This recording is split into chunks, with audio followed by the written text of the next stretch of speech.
Hi, I'm Gary Nutskin. I'm an attorney here at Credit Repair Lawyers of America. In this short video, I'd like to talk about the things you should know about giving a deposition. Part of the litigation process is discovery.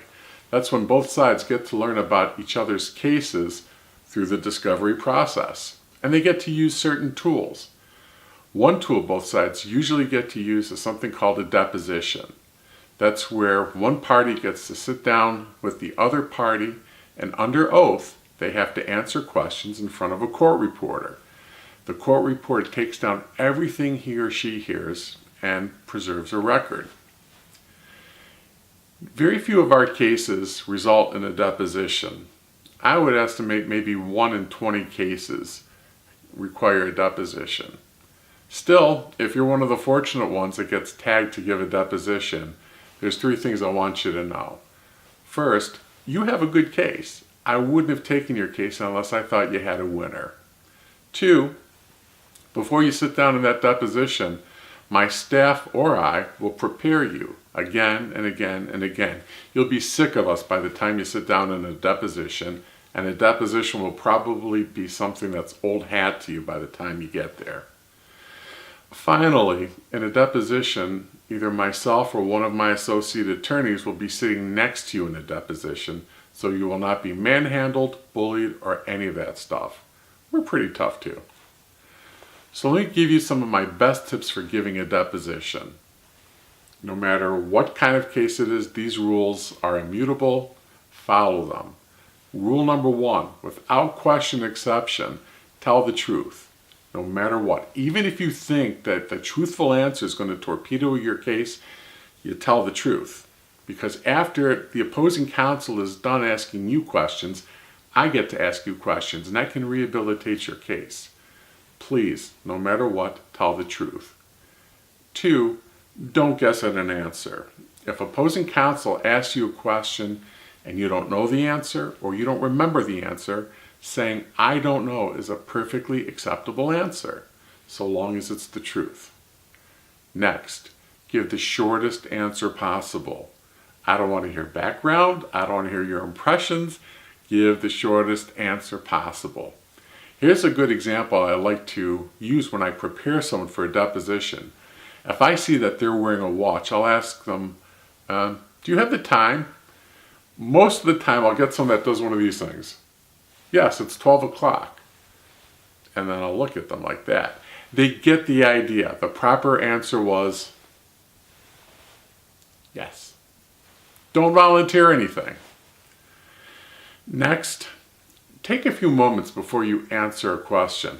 This is really important for a lot of reasons. I like people to count to 3 quietly before they give an answer, even if it's something as simple as state your name for the record. Gary Nutskin. What do you do for a living, Mr. Nutskin? I'm a credit repair attorney. What this does is 1, it increases the quality of your answers. 2, it allows you to control the flow of the conversation, which is really important. You don't want to get into a colloquy or a comfortable back and forth with opposing counsel. Because when you get comfortable answering questions, your guard goes down. And that allows them to zero in and to beat you up. Keep control, keep pace of the conversation. And finally, when you answer questions that slowly, because it's not really a natural thing, it throws opposing counsel off of their game. That's never a bad thing. Next, do not become chummy with opposing counsel. I forbid it. I forbid you now from bonding with opposing counsel. Why? They're not there to hear your story. They're not there to really empathize with you and get your side of things. They're there to get your case dismissed, and they're there to find the facts to do it. Do not bond with them. Do not ever think that they are your pal, because they're not. Next, don't try and outsmart them or outwit them. I've represented a lot of very, very smart people, way smarter than I am. Not a very high bar, but very, very smart.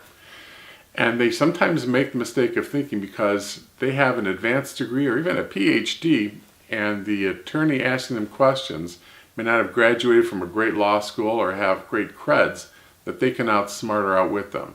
It never happens. It never works out that way. Remember, opposing counsel has probably taken a lot of depositions, knows the right questions to ask, knows how to get into people's heads, and this is just not someone you want to tangle with. So if you follow my previous rules, short answer, don't volunteer anything, tell the truth, you'll be in good stead.